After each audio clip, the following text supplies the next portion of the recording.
Students, this is the continuation of our previous video on keeping quiet, where in which we have explained the theme and we have had a textual analysis of the entire poem. Now this is a critical analysis of the poem. Here you will find the core thematic analysis and the poetic devices, and likewise. Let us begin. So it is an instruction manual for introspection, universal peace, and architecture of silence. We have understood that universal peace and introspection had been one of the major themes of the poem "Keeping Quiet" by Pablo Neruda. He was a Spanish poet and he was given the Nobel Prize. We have read this in the introductory part of our textbook. He is known for his philosophical insights with everyday human experiences. Now, he has written as a pacifist. Pacifist means one who propagates peace, peacemaker. Okay, and it is like almost like an antidote that he is offering to the world, which has been consumed by mechanical routine, environmental destruction, violent conflict. Okay. Now, if you remember the text, there in the second part of the poem, we have seen how the poet mentions that are single-mindedly moving on with our lives. So it's like we are trapped here, right? And we have failed to understand because we have never paused in our activities. He talks about this endless rush. All right. And he says humanity is trapped in a mechanical cycle, obsessed with keeping our lives moving without pausing to understand the destination. We do not understand. We understand that the attaining this materialistic things is our destination, but it is not. In order to make ourselves better, we should have a spiritual redefinition of ourselves as well. By spiritual, what we mean is all the virtuous aspects of life that have been avoided or ignored should be brought back into our lives, because this world is getting devoid of the virtuous qualities, that is kindness, empathy, selflessness, love, affection, concern, care. All these things are getting lost. So we should pause ourselves and introspect and bring those things back. Because we are always driven by the fear of death, we work endlessly, paradoxically threatening ourselves with death through our very exhaustion and violence. We are not understanding. And just if we give the example of the salt gatherers here represents this. They are they are working endlessly. Physical toil, physical labor is being given by them at the cost of what? At the cost of his own life. He is getting exhausted, he is getting fragile, yet he is not understanding that. What is the consequence? A profound universal sadness of never understanding ourselves. This is what the core of the poem talks about. If we were not so single minded, perhaps a huge silence might interrupt this sadness. This is the most important dictum that the poet gives. So he begins by saying that let us count to 12, right? We have discussed the significance of 12, the 12 hours of the day, the 12 months of the cycle, the 12 apostles, and the 12 zodiac signs, right? In the first two stanzas, the first stanza, he says that let us not speak in any language. That means let us remove the linguistic barriers. These barriers divide humanity. Let us cancel those things.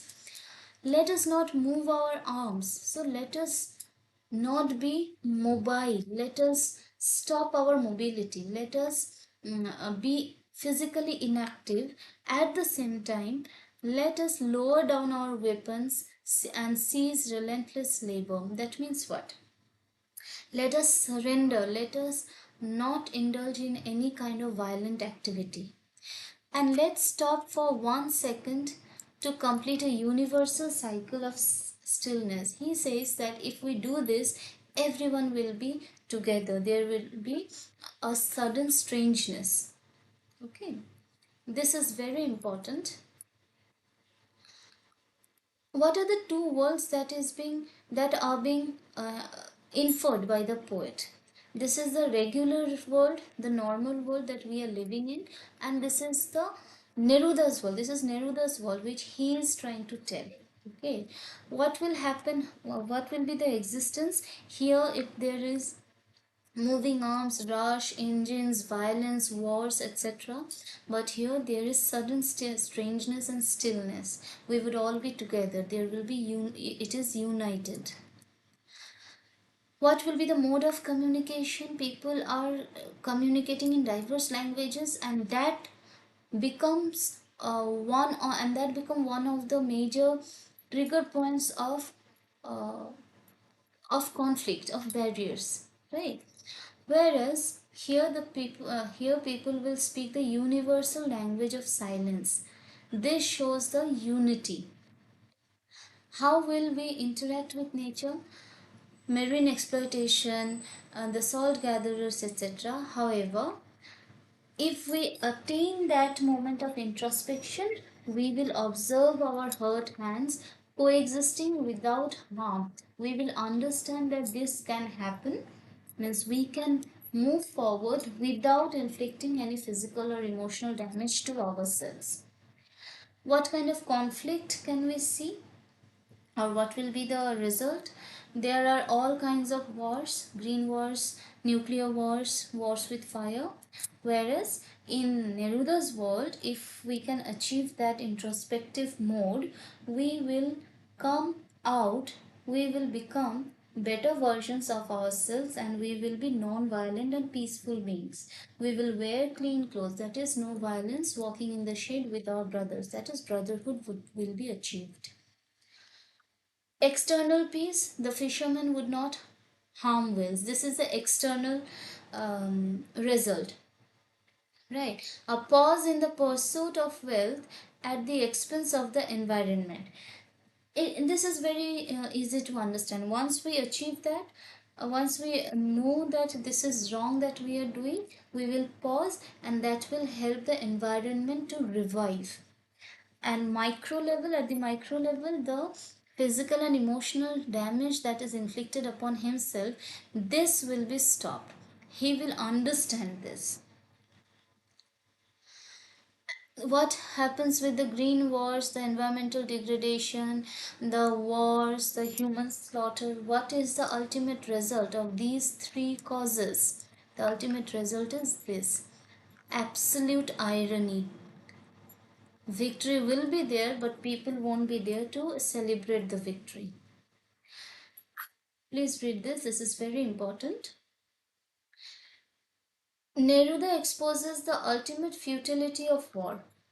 What is the value of territorial or ideological expansion if it results in the annihilation of the very environment and people it sought to conquer? Okay. Clean clothes and the shade means what? It means the transformation. Soldiers and warmongers will put on the clean clothes. This is a powerful symbol representing a new beginning, purity, the washing away of bloodshed. Universal brotherhood would be achieved. Rather than facing each other on a battlefield, enemies become the brothers. And this is a very radical act of doing nothing. Walk about with their brothers in the shade. Doing nothing means, in a world obsessed with destructive action, peaceful idleness becomes the ultimate act of rebellion and healing. This is so very deep and reflective. If we do nothing, that means we are adopting the peace, we are adopting the healing. We are not rebelling, we are not being violent. Okay. He clarifies this by saying, what I want should not be confused with total inactivity. He says total inactivity means death. And he very strongly says, I refuse to associate silence with apathy or end of the life. He is not saying do anything that will cause you death or die, because that is total inactivity. We all will be quiet. He is not saying this. Instead, what he is saying, that we have to keep on moving, we have to have a mental stillness in order to introspect and retrospect for that matter, and understand ourselves better. Okay, silence is not an escape from life but an anchor to truly experience it. Life is what it is about. Mindful stillness is the true life, and mindless rush is the destruction. This is what that stanza. If we were not so single-minded in keeping our lives moving, about keeping our lives moving. The mechanical cycle of exhausting ourselves, waging green wars, and keeping our lives moving blindly. This is mindless, this is rush. What does the earth teach us? Winter, apparent death. In winter, earth appears frozen, completely still and entirely lifeless. Whereas spring, it is profound renewal. Beneath this stillness, seeds are germinating. When the season turns, everything later proves to be alive. Right? Hence, we should learn this lesson that silence and physical stillness, this is very important, students. And this question often is asked in the boards, okay? How has the poet personified? So the poet says silence and physical stillness are not the absence of life, but the quiet incubation of rebirth and personal transformation. So that pause is nothing but a mode to reset yourself. Once you attain that, your entire existence is reset. That means you become a newer, better, revived person. Okay. We have various poetic devices here. Most important is the irony. I have told about that. Let's not speak, let's stop. This is anaphora. What is anaphora? The repetition of the first word. Okay, we have assonance, we have alliteration. However, clean clothes, that is a metaphor, that is an alliteration. Very important. Mhm. Earth can teach us personification. Very important. Lastly, the reflective human. So, what will happen if we reflect upon ourselves? Breaks the cycle of single minded progression, steps back to cure the sadness of never understanding ourselves. This is the reflective human. This we will become once we introspect and reflect upon ourselves. We become environmentally more conscious. We abandon the green war. We recognize the interconnectedness of life, acting as a steward who spares the whale and learns from the seasons. And ultimately, we become pacifiers. We become peace loving human. We refuse victory with no survivors. We surrender our weapons and choose the concept of universal brotherhood over fighting, over the battles. So, what does Neruda tell? This modern world is full of anxiety and disconnection. You know, mental health is such a big term in today's time. How does Neruda prescribe the cure? The exotic moment of silence will be, that moment will be able to reset ourselves. We will be able to reconnect with ourselves. The ecological crisis, the industrial exploitation, the developmental works at the cost of nature, etc., push the planet to the brink. We all know what is happening in today's times: global warming, rising of the sea levels, cutting down of the trees, etc. Whereas the cure, the pausing the engines to observe the damage and halting the harm. Lastly, the global fragmentation. The world is divided by language, borders, ideological conflict, ideological differences, etc. What is the cure if we achieve that introspective mode after being quiet? There will be shared, silent, uh, second of universal brotherhood. And lastly, the poet says, and now I will go I will count up to 12 and you keep quiet and I'll go. I am saying the same words to you as well. You will count up to 12 and I will go. So please reflect upon your own actions, how you are contributing to the loss, if not loss, to the construction and as well as the destruction of the environment around you, of the people around you. That is why this poem is so deeply reflective poem. After reading this, you should be, if you were moved by this, you should be able to reflect upon yourselves and be a better person tomorrow. Okay, I hope you have understood the poem. Please go through the text and I hope it is clear. Thank you.